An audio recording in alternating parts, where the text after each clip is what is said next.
ನನ್ನ ಸಾಕಾಣಿಕೆಯ ಸುದೀರ್ಘ ಅವಧಿಯ ಈ ಮರಿಗಳ ಪಾಲನೆಯಲ್ಲಿ 1 ತಿಂಗಳೊಳಗಿನ ಮರಿಗಳಿಗೆ ಬರೋದು 3 ಸಮಸ್ಯೆ. 1 ಬಂದು ಅಜೀರ್ಣತೆ, 2 ಬಂದು ಬೇದಿ ಸಮಸ್ಯೆ, 3 ಬಂದು ನನ್ನ ಅನುಭವದ ಪ್ರಾಮಾಣಿಕ ಮಾಹಿತಿಗಾಗಿ ಸ್ವಾಗತ. ಕೆಲವೊಮ್ಮೆ ಹುಟ್ಟಿದ ಎಳೆಯ ಮರಿಗಳಲ್ಲಿ ಅದು ಹುಟ್ಟಿದಾಗ ಆಗಬಹುದು ಅಥವಾ ಹುಟ್ಟಿದ 15-20 ದಿವಸದ ಮೇಲೆ ಆಗಬಹುದು ಒಂದು ಸಮಸ್ಯೆ ಕಾಣಿಸ್ಕೊಳ್ಳುತ್ತೆ.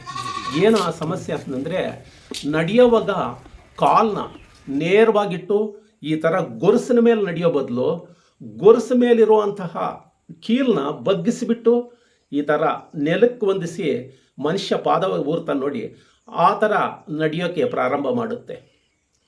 ಇದು ಮರಿಗಳಲ್ಲಿ ಆಗಾಗ ಕಾಣಿಸ್ಕೊಳ್ಳುವಂತಹ ಸಮಸ್ಯೆ. ನಾವು ಈ ಸಮಸ್ಯೆಗೆ ಟ್ರೀಟ್ಮೆಂಟ್ ಕೊಡದೆ ನೆಗ್ಲೆಕ್ಟ್ ಮಾಡಿದ್ರೆ ಏನಾಗುತ್ತೆ ಅಂದರೆ, ಆ ಮರಿಯ ಮುಂದಿನ ಭವಿಷ್ಯತ್ತಿನಲ್ಲಿ ಅದು ಕುಂಟುತ ನಡಿಬಹುದು, ಎಳವ ಆಗಬಹುದು, ಅಥವಾ ಮರಿ ಸಾವನ್ನೇ ಅಪ್ಪಬಹುದು. ಈ ಬಗ್ಗೆ ನಮ್ಮ ಸಾಕಾಣಿಕಾ ಸಹೋದರರಿಗೆ ಅರಿವು ಮೂಡಿಸೋದಕ್ಕೆ ನಾನು ನನ್ನ ಶೆಡ್ನಲ್ಲೇ ಹುಟ್ಟಿದ ಮರಿಗಳು ಈ ಸಮಸ್ಯೆಯಿಂದ ಬಳಲ್ತಾ ಇರ್ತಾವೆ ನೋಡಿ, ಆಗ ತೆಗೆದಂತಹ ವಿಡಿಯೋಗಳನ್ನ ನಾನು ಗ್ಯಾಲರಿಯಲ್ಲಿ ಸೇವ್ ಮಾಡಿ ಇಟ್ಕೊಂಡಿದ್ದೀನಿ. ಆದರೆ ನನ್ನ ಕೆಲಸದ ಭಾರದಲ್ಲಿ ಈ ವಿಡಿಯೋ ಮಾಡೋಕ್ಕೆ ಆಗಿರಲಿಲ್ಲ ಈ ಬಗ್ಗೆ. ಈಗ ತುರ್ತಾಗಿ ಆ ಬಗ್ಗೆ ವಿಡಿಯೋ ಮಾಡೋಣ ಅಂತಂದು ಯಾಕೆ ಅನ್ನಿಸ್ತು ಅಂತಂದರೆ, ನಾನು ಇವತ್ತು ತಾನೇ ರಾತ್ರಿ ಒಂದು ಸಂದರ್ಶನ ನೋಡಿದೆ. ಒಂದು ಹೈಟೆಕ್ ಶೆಡ್ಡು, ಅದರ ಓನರು ಬಹುಶಃ ಆತನಿಗೆ ಒಳ್ಳೆ ಎಕ್ಸ್ಪೀರಿಯನ್ಸ್ ಇದ್ದಂಗಿದೆ. ಆತ ಈ ಬಗ್ಗೆನೇ, ಈ ಸಮಸ್ಯೆ ಬಗ್ಗೆನೇ ಮಾತಾಡ್ತಾ ಏನು ಹೇಳ್ದ ಅನ್ನೋದನ್ನ ಆಡಿಯೋ ಮುಖಾಂತರ ನಿಮಗೆ ಕೇಳಿಸೋ ಪ್ರಯತ್ನ ಮಾಡ್ತೀನಿ. ಮೊದಲು ಅದನ್ನು ಕೇಳಿಸ್ಕೊಳ್ಳಿ. ಪಾದ ಇದೆಯಲ್ಲ, ಕೆಲವೊಂದೊಂದು ಹುಟ್ಟಿದಾಗ ಈ ತರ ಕಾಣ್ತಾ ಇರ್ತವೆ. ನಿಮ್ಮ ಪಾದ ನಡಿಬೇಕಾದ್ರೆ ಈ ತರ ಬಗ್ಸಿ ನಡೀತಾ ಇರ್ತವೆ. ಅದು ಏನು ತೊಂದರೆ ಆಗಲ್ಲ. ಇನ್ನು 4-5 ದಿನ ಆದ್ಮೇಲೆ ಇದು ಸ್ಟ್ರೈಟ್ ಆಗುತ್ತೆ. ತುಂಬಾ ಜನ ಭಯ ಬೀಳ್ತಾರೆ, ಏನೋ ನಮ್ಮ ಮೇಕೆ ಮರಿ ಈ ತರ ಸೊಟ್ಟಿಗೆ ನಡೀತಾ ಇದೆ, ಕಾಲುಗಳು ಬಗ್ಕೊಂಡಿದ್ದಾವೆ ಅಂತ ಹೇಳ್ಬಿಟ್ಟು. ಇದರಲ್ಲಿ ಏನಾಗುತ್ತೆ ಅಂತಂದ್ರೆ, ಇದು ಜಾಸ್ತಿ ಇರೋದ್ರಿಂದ ಪಾದದ ಮೇಲೆ ಭಾರ ಜಾಸ್ತಿ ಆಗುತ್ತೆ. ಆಗ ಮುಂದಿನ ಕಾಲಗಳು ಈ ತರ ಬಗ್ಗದಂಗೆ ಕಾಣುತ್ತೆ ನಮಗೆ. 5 to 6 days ಅಲ್ಲಿ ಇದು ಸ್ಟ್ರೈಟ್ ಆಗಿ ನಡೆಯಕ್ಕೆ ಶುರು ಮಾಡುತ್ತೆ. ಅದೇನು ತೊಂದರೆ ಆಗಲ್ಲ. ತುಂಬಾ ಜನ ಇಲ್ಲಿ ಅನಿಮಲ್ ತಗೊಂಡೋದವರು ಮರಿ ಆಗದಾಗ ಫೋನ್ ಮಾಡಿದ್ದಾರೆ, ಸರ್ ನಮ್ಮ ಮರಿ 4 kg 4.25 kg ಇದೆ ಸರ್, ಯಾಕೆ ಮುಂದಿನ ಕಾಲಗಳು ಬಗ್ಗಿಸ್ಕೊಂಡು ನಡೀತದೆ ಸರ್ ಅಂತ ಹೇಳ್ಬಿಟ್ಟು. ಅದೇನು ಡಿಫಿಷಿಯನ್ಸಿ ಅಲ್ಲ, ಮರಿ ತುಂಬಾ ದಪ್ಪ ಇರೋದ್ರಿಂದ ಮತ್ತೆ ಕಾಲುಗಳು ಉದ್ದ ಇರೋದ್ರಿಂದ ಭಾರ ಜಾಸ್ತಿಯಾಗಿ ಈ ತರ ಕಾಲುಗಳು ಬಗ್ಗದಂಗೆ ಕಾಣ್ತವೆ. ಇಲ್ಲಿ ಈತನ ಮಾತಿನ 3 ಅಂಶಗಳನ್ನು ಸ್ಪಷ್ಟಪಡಿಸ್ತೀನಿ ನಿಮಗೆ. 1, ಮರಿ ಭಾರದಿಂದ ಮತ್ತು ಉದ್ದ ಕಾಲುಗಳಿಂದ ಈ ಥರ ಪಾದ ಊರದಂತೆ ನಡೆಯುತ್ತೆ ಅಂತಾನೆ. ಇನ್ನು 2ನೇದಾಗಿ, ಇದು ಯಾವುದು ಡೆಫಿಸಿಯನ್ಸಿ, ಕೊರತೆ, ಪೋಷಕಾಂಶಗಳ ಕೊರತೆ ಅಲ್ಲ ಅಂತಾನೆ.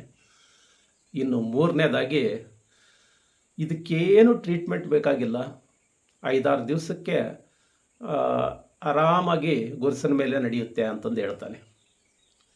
ಈ 3 ತಪ್ಪು. ಈಗ ಮೊದಲನೇದಾಗಿ ನೋಡೋಣ. ಮರಿ ಭಾರದಿಂದನೋ ಉದ್ದ ಕಾಲದಿಂದನೋ ಹೀಗೆ ನಡೆಯೋದಿಲ್ಲ.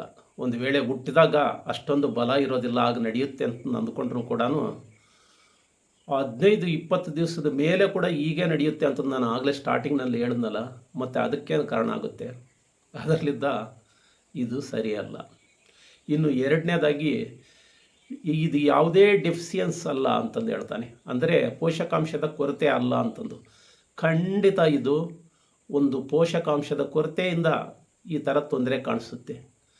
ಏನು ಆ ಪೋಷಕಾಂಶ ಅಂತಂದು, ಅದಕ್ಕೆ ಪರಿಹಾರ ಏನು ಅಂತಂದು ನಾನು ಮುಂದೆ ನಿಮಗೆ ಹೇಳ್ತೀನಿ.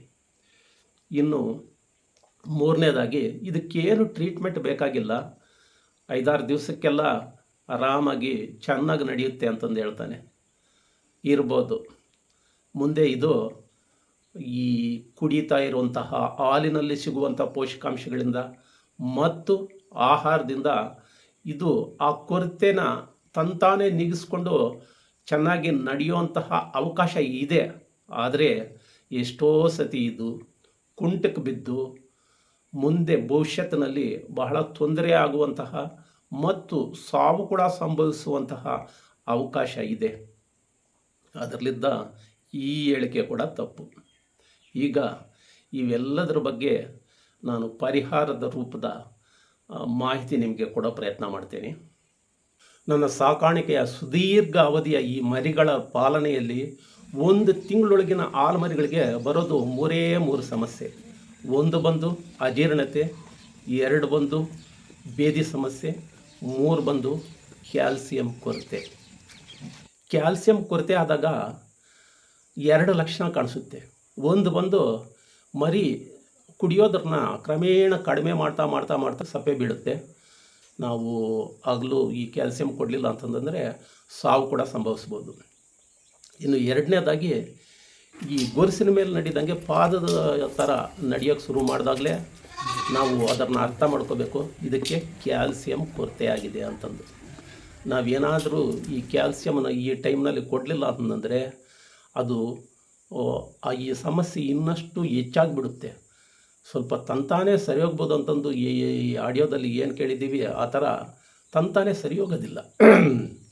ಸೊಟ್ಟಪಟ್ಟ ನಡೆಯೋಕ್ಕೆ ಶುರು ಮಾಡುತ್ತೆ, ನಿಧಾನವಾಗಿ ಟೊಂಕ ಬಂಕ ಆಗುತ್ತೆ ಕಾಲುಗಳು, ಅಥವಾ ಈ ಮರಿ ಸಾವು ಕೂಡ ಸಂಭವಿಸಬಹುದು. ಇದಕ್ಕೆ ನೀವು ಪರಿಹಾರ ರೂಪದಲ್ಲಿ ಏನು ಮಾಡಬೇಕು ಅಂತಂದರೆ, ಈ ಮರಿಗಳಿಗೆ ಒಂದು 6 ಅಥವಾ 5-6 ml ಕ್ಯಾಲ್ಸಿಯಮನ್ನು ಕೊಡಬೇಕು. ನಾನು ಕೊಡೋದು ಯಾವುದು ಅಂತಂದರೆ, ಇಲ್ಲಿ ಇಮೇಜ್ನಲ್ಲಿ ನೀವು ನೋಡ್ತೀರಾ ನೋಡಿ, ಓಸ್ಟ್ರವೆಟ್ ಅಂತ. ಇದ್ರ ಜೊತೆಗೆ 1 ಲೀಟ್ರಿಗೆ 60 ml ಅಂತೆ ವಿಮರಾಲ್ ಅಂತ ವಿಟಮಿನ್ ಸಿರಪ್ಪನ್ನು ಅದನ್ನು ಎರಡನ್ನೂ ಮಿಕ್ಸ್ ಮಾಡಿಬಿಟ್ಟು ಮರಿ ಸ್ವಲ್ಪ ದೊಡ್ಡದಾಗಿದ್ದರೆ 6 ಅಥವಾ 7 ml, ಇಲ್ಲ ಅಂತಂದರೆ 4-5 ml ಕೊಟ್ಟುಬಿಟ್ರೆ 3 ದಿವಸ ಕಂಟಿನ್ಯೂಸ್ ಆಗಿ ಕೊಟ್ಬಿಟ್ರೆ ನೀವು ತಕ್ಷಣ ಇದು ಏನು ಗೊರೆಸ್ಬಿಟ್ಟು ಪಾದದ ಥರ ನಡೀತಾ ಇರುತ್ತೋ ಅದು ಗೊರಸಿನ ಮೇಲೆ ನಡೆಯೋಕ್ಕೆ ಪ್ರಾರಂಭವಾಗುತ್ತೆ. 2ನೇ ದಿವಸ ಅಂದರೆ ನಡೆಯುತ್ತೆ. ನೀವೊಂದು 3 ದಿವಸ ಕೊಡಿ ಅಮ್ಮಮ್ಮ, ಅಂದರೆ ಒಂದು 5 ದಿವಸದೊಳಗೆ ಕೊಟ್ಬಿಟ್ರೆ ಇದು ಪಕ್ಕಾ ಸರಿ ಹೋಗುತ್ತೆ. ಸುಮ್ಮನೆ ಅದಷ್ಟಕ್ಕದೇ ಸರಿ ಹೋಗುತ್ತೆ ಅಂತಂದ್ರೆಕಿನ ನಾನು ಏನು ಹೇಳಿದೆ ಆ ಸಮಸ್ಯೆ ಬರೋದಂತೂ ಖಂಡಿತ. ಕೆಲವು ಸತಿ ಈ ಸಮಸ್ಯೆ ಮರಿ ಹುಟ್ಟಿದಾಗಲೇ ಕಾಣಿಸುತ್ತೆ. ನೀವು ಆಗಲೇ 1ನೇ 2ನೇ ದಿವಸನೇ ಬೇಕಾದರೆ ಈ ಸಿರಪ್, ಕ್ಯಾಲ್ಸಿಯಂ ಸಿರಪ್ ಕೊಡಬೇಕಾಗುತ್ತೆ. ಆದರೆ ತುಂಬ ಹುಷಾರಾಗಿ ಗಂಟ್ಲಿಗೆ ನಿಧಾನವಾಗಿ ಕೊಡಬೇಕು.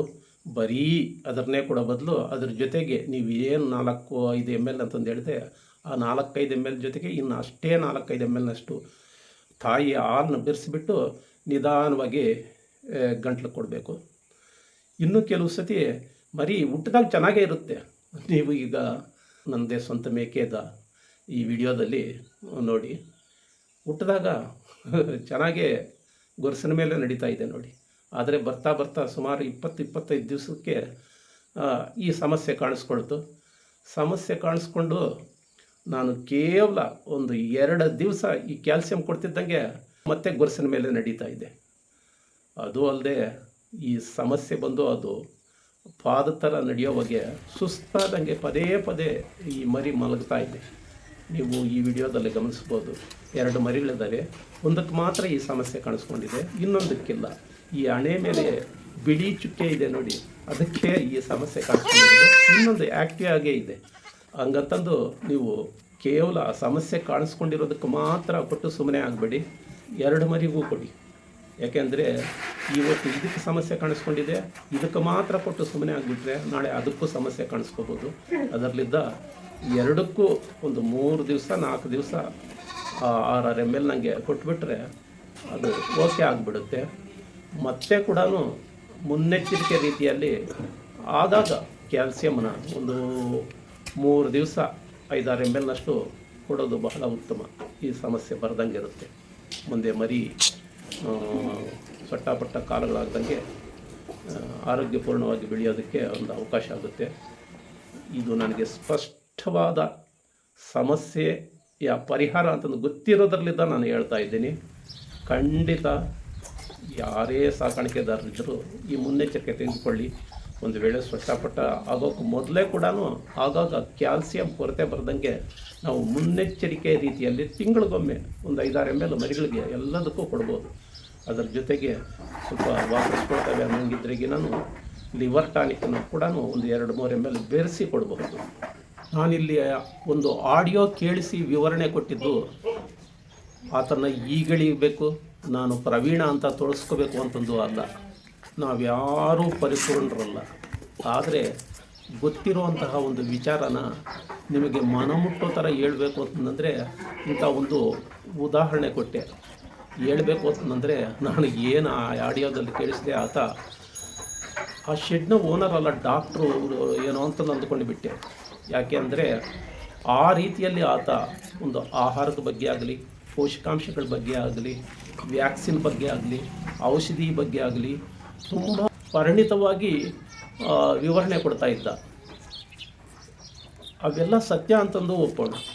ಆದರೆ ನನಗೆ ತಿಳಿದಂತಹ ಒಂದು ವಿಚಾರ, ಒಂದು ಅಂಶದಲ್ಲಿ ಇದು ತಪ್ಪು ಅನಿಸಿದಾಗ ನಾನು ಅದನ್ನು ನಿಮಗೆ ಸರಿಯಾದ ಮಾಹಿತಿ ಕೊಟ್ಟು ನಿಮಗೆ ಅನುಕೂಲ ಮಾಡಿಕೊಳ್ಳೋದು ನನ್ನ ಕರ್ತವ್ಯ ಅಂತಂದು ಈ ಉದಾಹರಣೆ ಕೊಟ್ಟೆ ಆಗಲಿ, ಯಾರನ್ನೇ ಆಗಲಿ ಈಗಳಿಬೇಕಂತಂದು ಅಥವಾ ನಾನು ದೊಡ್ಡ ಪಂಡಿತ ಅಂತಂದು ತೋರಿಸ್ಕೊಬೋದಕ್ಕೆ ಅಂತಂದಲ್ಲ.